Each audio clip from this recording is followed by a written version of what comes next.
Nagaan isiniif haa ta'u. Baga nagaan deebitanii dhuftanii kutaa sadaffaa barnoota waa'ee kadhannaa itti fufna. Kutaawwan darban keessatti barnoota kennamaa turan irratti yaada isin naaf kennitan baay'ee yaada namatti toluu fi yaada nama jajjabeessudha. Waaqayyo isin haa eebbisu. Ammas viidiyoo kana like akka gootanii fi YouTube kana immoo subscribe akka gootan jaalala Waaqayyo isin gaafadha. Amma immoo kutaa sadaffaa qabxii torbaffaa irraa kaanachuudha. Kadhannaa dogoggoraa fi sirrii isaa yoo akkam ta'e immoo sirrii taasisee jechuudha. Inni torbaffaa galata malee kadhachuudha. Kadhannaa galata hin qabne jechuudha. Gaafuma jalqabnu boo'ichaan jalqabu. Maali Waaqayyo nagatte? Maali Waaqayyo na dagatte? Jennee jalqabu jechuudha. Gaafuma jalqabnu gaafa xumurru kadhannaan sun guutummaan isaa galata kan hin qabne. Oolmaa Waaqayyo yaadachuu kan hin qabne. Waaqayyo sanni nuuf godheef Waaqayyoon galateeffachuu kan hin qabne. Waaqayyotti gammaduu kan hin qabne. Gungumuu qofa maaliif nagatte akkas taane kana nurraan kaastu jechuu qofa kan ta'e jechuudha. Waaqayyoof galata kan hin qabne. Oolmaa Waaqayyoo kan keessatti yaadatamne kadhannaan akkasii kadhannaa dogoggoraadha. Yeroo biraa ta'uu dandeenyayyuu malee kadhata keessatti qofa miti. Faarfannaatiinis haa ta'u waan biraatiin faarfannaa galata hin qabne, faarfannaa gammachuu hin qabne, yeroo hundumaa gungumuu, yeroo hundumaa boo'uu, yeroo hundumaa maaliif akkas hin ta'u Waaqayyo seedhan qofa. Oolmaa Waaqayyoo kan keessatti yaadatamne kadhannaan akkasii walumaa galatti kadhannaa dogoggoraadha. Inni sirrii isaa immoo maalidha yoo jettanii galataan jalqabanii galataan xumuruudha. Inni sirrii isaa galataan jalqabanii galataan xumuruudha. Sababni isaa Yesuus waa'ee kadhannaa gaafa ergamoota isaa barsiisu galataan jalqabee galataan xumure.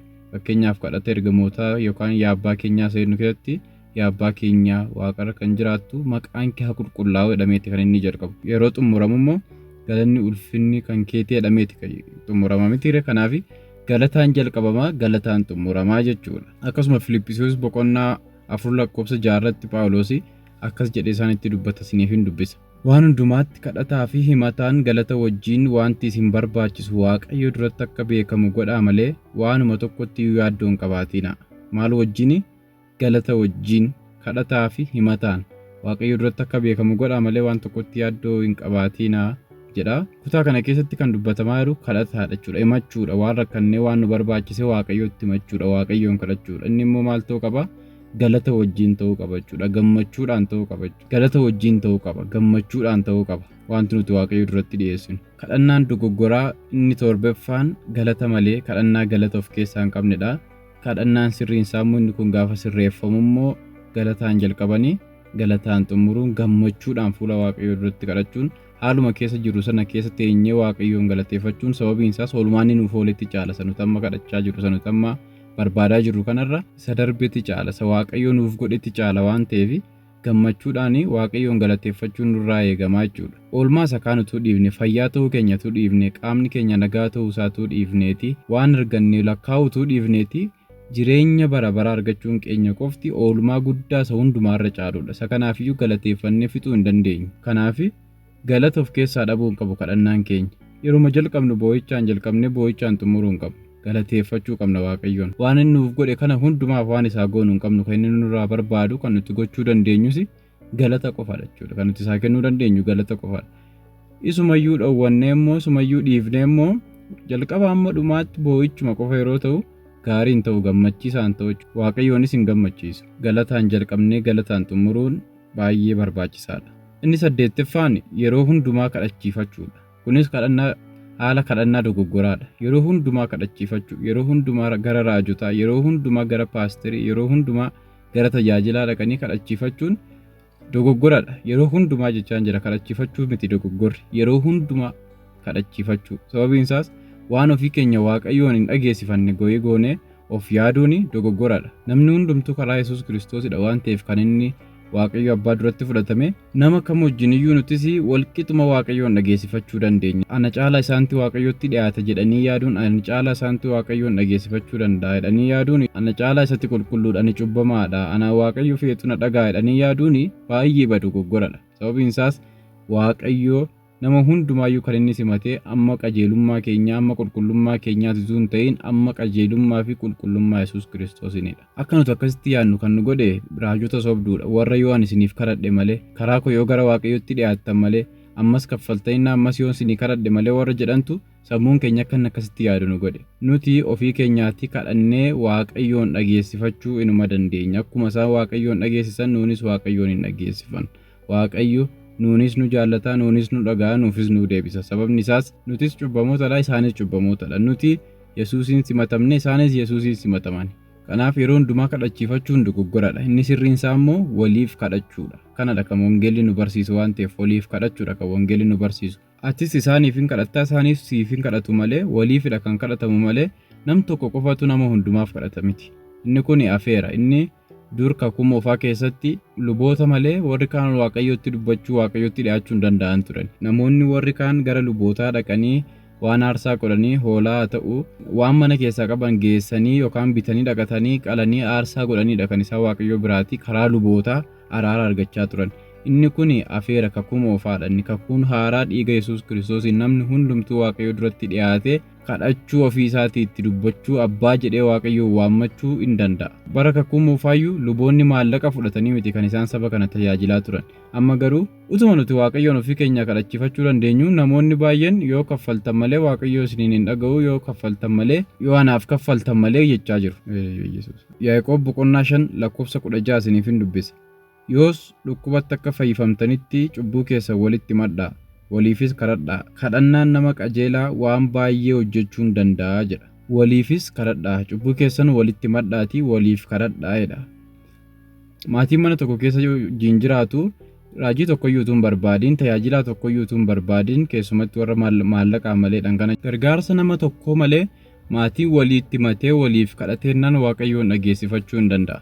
Kadhannaan nama qajeelaa waan baay'ee hojjechuu hin danda'an macaafni qulqulluun jedhu nama qajeelaa jechuun tajaajilaa jechuu miti. Nama qajeelaa jechuun luba yookaan paasterii jechuu miti. Nama Yesuus Kiristoositti amanee qajeelummaa argate jechuudha. Kanaaf amanaan kamiyyuu waaqayyoon kadhatee kallattiimaan dhageessifachuu hin danda'a. Yeroo hundumaa kadhachiifachuun, yeroo hundumaa waan waaqayyotti hin hiikne, waan waaqayyoon dhageessifachuu hin dandeenye godhanii of yaaduun baay'ee dogoggoradha. Macaafa qulqulluu keessaa itti dabaleen isiniif dubbisa. Efesoon boqonnaa 6 lakkoofsa 19 akkasidha. Ani immoo dhoksaa wangeelaa jajjabinaan beeksisuudhaaf yemmuun afaan saaqqadhu dubbiin akka anaaf kennamutti anaaf kadhadhaa jedhe Phaawulos. Phaawulos egaa yaada nama bara isaa guutuu erga Gooftaa Yesuus Kiristoos amaneeti biyyoota garaagaraarra adeemee yeroo dheeraadhaaf wangeela babal'isaa kan ture, warra Gooftaan beekne, warra saba Israa'el hin taane gidduu adeemee wangeela lallabaa kan ture, waldaa baay'ee kan ijaare kuni maal godhaadha? Warra ofiisaa harka isaatiin amansiisee ofiisaatii dhugaatti ba'ee gara Gooftaa warra fideeni anaaf kadhadhaa'edha Phaawulos. Argitanii tajaajila amati amantootaaf kadhata miti. Amantoonnis tajaajila isaaniif hin kadhatu. Amantoonnis paasterootaaf hin kadhatu. Yoo ani isiniif kadhadhe malee waaqayyo isin hin dhaga'udha taanaan miitas gabbeessi Gooftaa jedhanii namichaaf kadhachuun iyyuu barbaachisaadha jechuudha. Inni salgaffaan immoo jecha filachuudha. Jecha tuun filatiin kadhachuutu hin ta'in jecha filatanii kadhachuun dogoggoradha jechaan jira. Waaqayyoon hubachiisuuf yaaluun ilaa waaqayyoodhanii naannessan akkuma namatti odeessanitti naannessanii odeessanii rakkina ofii gadi guuranii waaqayyoon dhoksuuf yaaluutu hin ta'in jecha filachuu bakka waaqayyoon amansiisuuf yookaan immoo waaqayyoon hubachiisuuf akka waan waaqayyoon argine akka waaqayyoon beekne tokkotti waaqayyoon hubachiisuuf keessa deddeebi'anii waanuma sanarra deddeebi'anii ilaa waaqayyo bakka jechoota filatamoof filatanii waaqayyoon hubachiisuudhaaf yaaluun dogoggoradha. Maatiyos boqonnaa 6 lakkoofsa 7 hanga 8 irratti waa Yesuus jedheen isinitti hima. Yeroo kadhattanis akka warra saba waaqayyoo hin ta'in dubbii waa'ee hin baafne keessa hin deddeebi'ina.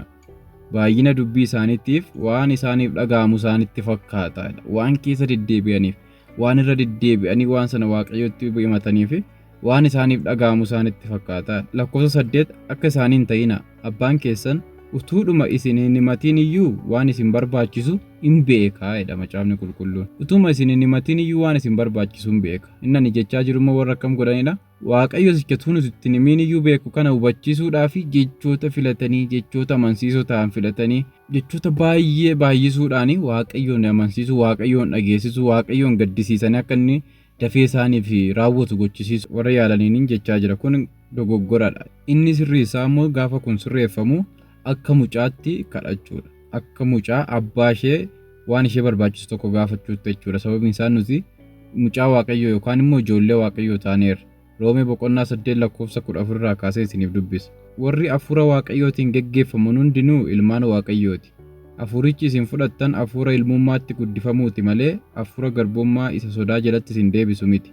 Hafuura kanaanis hafuura isa fudhanne kanaanii hafuura qulqulluutiin jechuudha. abbaa keenya jennee Waaqayyoon hin waammanna.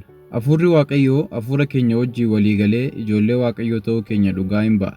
Nuyi ijoollee Waaqayyoo erga taanee warra waan hundumaa argatan hin taana. Waan kana hundumaas Waaqayyo biraan arganna. Kiristoos wajjin erga dhiphannee isa wajjin immoo ulfaachuudhaaf waan Kiristoos argatu hundumaas isa wajjin in arganna jedha Macaafni Qulqulluun. Nu ijoollee Waaqayyoo erga taanee warra waan hundumaa argatan hin taana. Waaqayyoon immoo eenyonnee waammanna. Waaqayyoo innee waammannatu hin ta'in Waaqa isa sodaachisaa tokko inneetu hin ta'in akka warra kaanii nuti kiristaanonni yookaan warra hafuura qulqulluu arganne abbaa jennee Waaqayyoo waammanna. Abbaa jennee kan nuti waammannu maal waan taaneef mucaa isaa waan taaneef jechuudha. Mucaan immoo abbaa ishee gaafa kadhattu oduu dheeressitee irra naannessitee gara naan baastee miti kan isheen abbaa ishee waa gaafattu. Kadhannaan nama waajjira tokkotti iyyata galfataa jirutti tun ta'in mucaa abbaa ishee waan barbaadde gaafattutti fakkeeffama. Mucaan gaafa abbaa isheetti waan barbaadde akka inni bituufiif gaafattu abbaa ati birrii qabdaa ani hin qabu. Ati kana gochuu dandeessa ani akkas gochuu hin danda'u. Ana uffanni na jalaa citeera. Uffanni immoo qorra ittisuu fi qullaa daachuu fi fayyada. Hin jedhamu. Mucaan abbaa gaafa waan barbaadde gaafattu baabaa yeroo deebitu immoo uffata naa bitii kottu bakka. Abbaa mucaa isaa jaallatu yoo ta'e kanumaan galgala gaafa hojiidhaa galu fidee fi dhufa jechuudha. Eessaa fidee bitaa maal hojjetee fidaa birrii meeqaan bitaa uffata akkamii bitaa abbaa mati beeka isa. Eessaa fidee akka inni godhu Waaqayyo beeka. Nuti kan nurraa eegamu waan nu barbaachise maal wajjin galata wajjin Waaqayyotti himachuu qofadha. Akkam godhe akka godhu inni iyyuu beeka. Isa kana Waaqayyoon gorsuun isa kana akkas godhiitii kana naa godhi gooftaa sachii immoo akkas godhii kana naa godhi gooftaa jedhanii waan dheeraa keessa galuun irra deddeebi'uun oduu baay'isuun haasaa dheeressuutiin miti kan nuti Waaqayyoon dhageessifannu. Kanaaf waan nu barbaachise hunda kun immoo natti irrateera. Kanan barbaada kana naaf raawwadhu galanni siif haa ta'u. Innee xumuruun galata wajjin itti mannee Waaqayyo biraa argachuu dandeenya jechuudha. Kanarraa kana fakkaata ture Waaqayyo guddaa godhee sinaa eebbisu. Ammas kutaan tokko nafaa kutaa sadhumaatiin deebinee ol arginaa. YouTube kana subscribe gochuu yaada keessan immoo comment irratti naaf barreessuu hin dagatina. Dabalataan immoo linkii description video kana jala jiru tuqxanii gara Telegram channel keenyaa deemuudhaan achi jalatti galgala barnoota gadhiifamu hordofuu dandeessu. Akkasumas gaaffii macaafa qulqulluu gaafachuu namoota gaaffii gaafataniif immoo deebii kennuu dandeessu. Tajaajila akkasii achirraanis kennaa jira waan ta'eef nutti dabalamaa isiniin jenna. Eebbifamaa.